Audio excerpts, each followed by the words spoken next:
दिखता है तब वो भी कभी कभी बाबा के शरण में चले जाते हैं। और मजे की बात तो ये है कि जो बाबा के शरण में जाते हैं पुलिस वाले, तो बाबा की जो बात होती है वो 100% सच साबित होती है। इस कहानी के अंत में आप अच्छी तरह जान पाएंगे। इस बात को सुनकर आपको आश्चर्य भी हो रहा होगा और हैरानी भी। इस बात को संयोग कहें या प्रयोग, आपके सोच पर निर्भर करता है। नमस्कार दोस्तों, मेरा नाम अमर है। आप देख रहे हैं क्राइम स्टोरी। आज की ये कहानी है 28 जुलाई मध्य प्रदेश के छतरपुर में बबीठा पुलिस स्टेशन के पास में पड़ता है एक छोटा सा गांव ऊटापुरवा।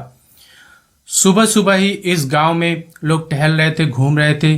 तभी अचानक से किसी ने गांव के कुएं में देखा एक लड़की का लाश पड़ा हुआ था। एक नाबालिग लड़की थी, उसका लाश उस कुएं में पड़ा हुआ था। अब ये बात तुरंत जंगल में आग की तरह फैल जाती है। गांव में लाश को बाहर निकाला जाता है। उसकी उम्र लगभग 17 साल की होती है और वो जो लाश होती है, लड़की की नाबालिग लाश, वो उसी गांव की होती है। तो लोग तुरंत पहचान जाते हैं ये किसके घर की है। उसके घर पे तुरंत इसकी खबर देते हैं, इसकी सूचना देते हैं और पुलिस वालों को भी इसकी खबर दी जाती है। अब पुलिस आती है और जो लाश है उसका पोस्टमार्टम के लिए भेज देती है और इसके बारे में छानबीन शुरू करती है। पुलिस अब छानबीन करती है, इनके घर वालों से कुछ बात करती है। इनके घर वाले और आस पड़ोस में इसकी चर्चा करती है कि ये कैसे हुआ, क्या हुआ। घर वाले थे, उन्होंने 3-4 लड़कों के नाम बता देते हैं जिनसे उनकी दुश्मनी होगी या जो भी होगा। वो बताते हैं कि ये 3-4 लड़के हैं, ये मेरी लड़की को बार बार परेशान करते थे, उसके टच में रहते थे और हमेशा उसको परेशान करते थे। अब पुलिस वालों को जब 3-4 लड़कों का नाम मिल गया तो पुलिस वालों ने उनको उठा लिया। पुलिस वाले उनको उठाकर थाने पर लेके आते हैं और उनको सख्ती से पूछताछ करते हैं। उनको कड़ाई से पूछताछ होती है। पुलिस अपने तरीके से उनसे पूछताछ करती है, लेकिन कोई ठोस सबूत नहीं निकलता। लड़के मानने को तैयार नहीं थे कि हमने कत्ल किया है इस तरह से लड़की का। अब पुलिस वाले काफ़ी परेशान होते हैं। उधर गांव वालों का भी दबाव था, घर वालों का भी दबाव था कि इस केस को जल्दी से जल्दी सॉल्व किया जाए। पुलिस वालों को कोई रास्ता नहीं दिख रहा था। अब पुलिस वालों ने ये सोचा कि अब लड़के तो मना कर रहे हैं, अब इनका मोबाइल जो है उनका लोकेशन वो लोग चेक करते हैं। ये घटना 28 तारीख की थी, तो ये 27 और 28 तारीख का लोकेशन इन लड़कों के मोबाइल का चेक करवाते हैं। अब जब मोबाइल चेक होता है तो ये बबीठा जो थाना होता है उसके रेंज में कहीं इन लोगों का मोबाइल नहीं आता। ये उस टाइम वहाँ गांव से दूर ही थे ये लोग। अब पुलिस काफ़ी सख्ते में आ जाती है कि ये लोग गांव में थे नहीं और उसके बाद खिलाफ कोई सबूत नहीं मिलने से लड़कों को छोड़ दिया जाता है। अब जो जांच अधिकारी थे अनिल शर्मा जो थे, वो धार्मिक प्रवृत्ति के थे, कुछ धर्म वगैरह में विश्वास करते थे, ये पूजा पाठ वगैरह में विश्वास करते थे, वो धार्मिक प्रवृत्ति के रहे होंगे। तो इनको जब कोई रास्ता नहीं दिखाई दिया तो ये एक बाबा के शरण में जाते हैं। ये बाबा दतिया में इनका एक आश्रम होता है, वहाँ पे पंडुखर सरकार के पास उनके आश्रम में जाते हैं।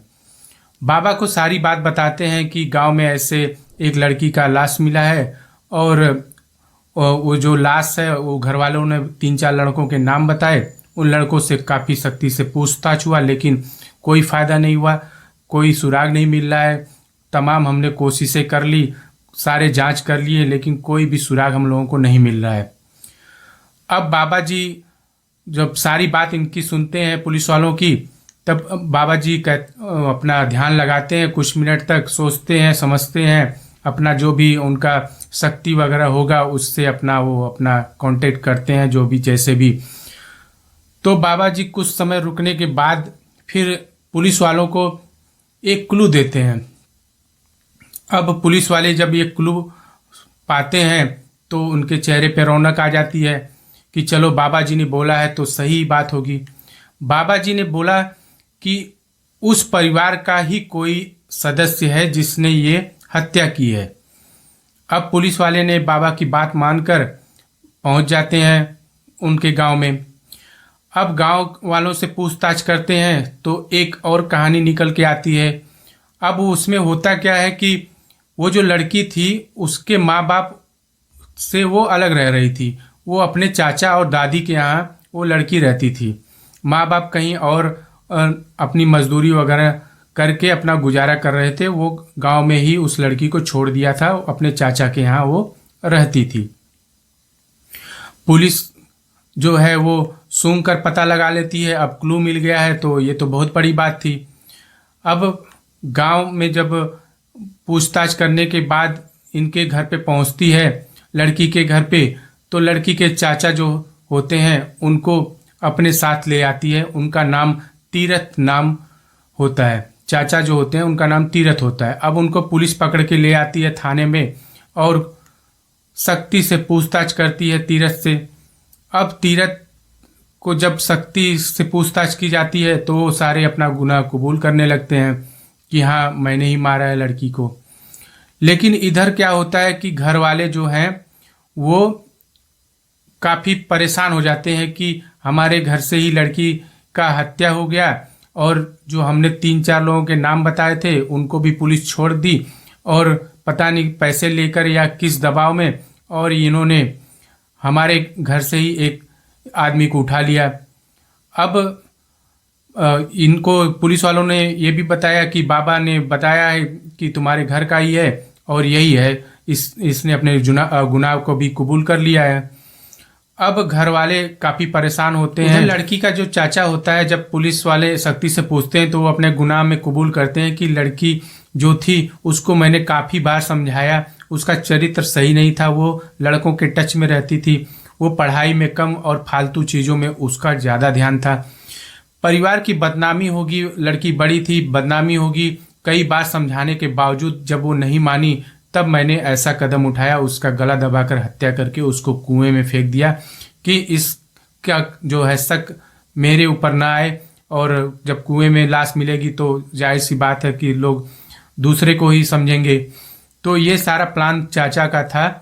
अब चाचा ने हत्या की बात तो यहाँ पे कबूल कर ली, लेकिन परिवार वाले इस बात को मानने के लिए राजी नहीं थे कि पुलिस के दबाव में आके चाचा ने ये उल्टा केस किया है चाचा के ऊपर, वो पुलिस के दबाव में किया है। अब परिवार वाले एसएसपी के पास चले जाते हैं। एसएसपी सचिन शर्मा जो कि छतरपुर के होते हैं, उनके पास एक लिखित अर्जी ये घर वाले पेश करते हैं उनके सामने कि पुलिस वालों के खिलाफ कंप्लेन जो इन्होंने लिखा। अब इन्होंने घर वालों ने कहा कि एसपी के सामने कि हमारे घर में ही हत्या हुई है, हमारी बेटी की हत्या हो गई है और गांव के 3-4 लड़कों को जो हमने नाम बताया था उनको पुलिस ने छोड़ भी दिया है, पकड़ा था, उनको कुछ नहीं किया और उल्टा हमारे ही घर के एक मेंबर को पुलिस ने पकड़ के बंद कर दिया है और उसको मार पीट कर जबरदस्ती उसके गुनाह को कबूल करवा लिया है। अब एसएसपी ने पुलिस वालों को ये बात सारी सुनी, पुलिस वाले का जो भी मैटर था उसको सुना। अब पुलिस वालों का और घर वालों का भी मैटर सुना। घर वाले ये भी कह रहे थे कि किसी बाबा के कहने पर ये गिरफ्तारी हुई है, अगर ऐसा है तो बाबा ही सारे केस सॉल्व कर लें, फिर पुलिस वालों को क्या ज़रूरत है, बाबा ही सारे केस सॉल्व करवा लीजिए आप लोग और जो भी सज़ा देनी है बाबा के कहने पे ही आप लोग सज़ा दे दीजिए। तो एसएसपी को लगा कि भाई परिवार तो सही कह रहा है, परिवार जो बात कह रहा है वो ठीक कह रहा है। अब परिवार का जो आरोप था वो सही साबित हो रहा था। वहाँ पे वो उन्होंने एक वीडियो भी दिखाया था जो बाबा के पास पुलिस वाले गए थे, तो उस वीडियो क्लिप भी एसएसपी को मिलता है, तो वो भी देखते हैं तो उनको यकीन हो जाता है कि हाँ ये बात सही थी। वो वीडियो यहाँ पे परिवार वालों को पुलिस वालों ने ही दिखाया था कि देखो ये वीडियो है, ये बाबा ने बोला है ऐसे ऐसे कि तुम्हारे घर का ही है, इसीलिए यही बंदा है। अब वो वीडियो भी हाथ लग जाता है एसएसपी के, तो एसएसपी को कंफर्म हो जाता है कि नहीं ये सही बात है। अब एसएसपी ने जांच को फिर से नए सिरे से जांच बैठाने के लिए कह दिया। अब नए तरीके से ये जांच फिर से बैठ गया। अब वहाँ के एसएचओ पंकज शर्मा जो थे उनको वहाँ पे सस्पेंड कर दिया जाता है। नए एसएचओ अरविंद दानगी को वहाँ पे रखा जाता है इस केस को देखरेख करने के लिए। अब इस केस का जो नए सिरे से शुरुआत होती है तो पुलिस वाले गांव में जाते हैं और जांच पड़ताल शुरू करते हैं। जांच में जो ये चाचा की बात होती है ये सही साबित होती है। जब पुलिस वाले एक हर घर से, उनके अड़ोसी पड़ोसी से अच्छी तरह पूछताछ करते हैं कि ऐसा कुछ हुआ था, तो जो भी जांच पुलिस अपने स्तर पे करती है वहाँ पे उन्होंने अपने स्तर पे जांच किया और इस बात को एकदम 100% सही पाया। अब ये जो बाबा की बात थी वो वहाँ पे, आपको जो मैंने शुरू में कहानी में बताया था कि बाबा ने ही ये क्लू दिया था कि परिवार का ही कोई सदस्य इस घटना में शामिल हो सकता है। तो ये घटना जो थी वो लास्ट में यही निकल के आया कि बाबा ने जो बताया था कि परिवार का ही, तो ये हकीकत था उसका उसमें कि चाचा ने ही उस लड़की की हत्या की थी। वजह वही था कि परिवार का जो बदनामी हो जाएगा, लड़की का चरित्र सही नहीं था, इस वजह से चाचा ने काफ़ी बार समझाया उसको, लेकिन वो मानने को तैयार नहीं थी और उसके बाद चाचा ने उसकी हत्या करके कुएं में फेंक दिया। तो ये सारी कहानी आपको, ये स्टोरी आपको मैंने जो बताया ये मध्य प्रदेश की है और ये थोड़ा सा अजीब लगता है, लेकिन केस जो है वो सॉल्व हुआ है और ये हकीकत कहानी है। इस कहानी में आप लोग अपना राय देना चाहते हैं, कमेंट में आप अपना राय जरूर शेयर करें।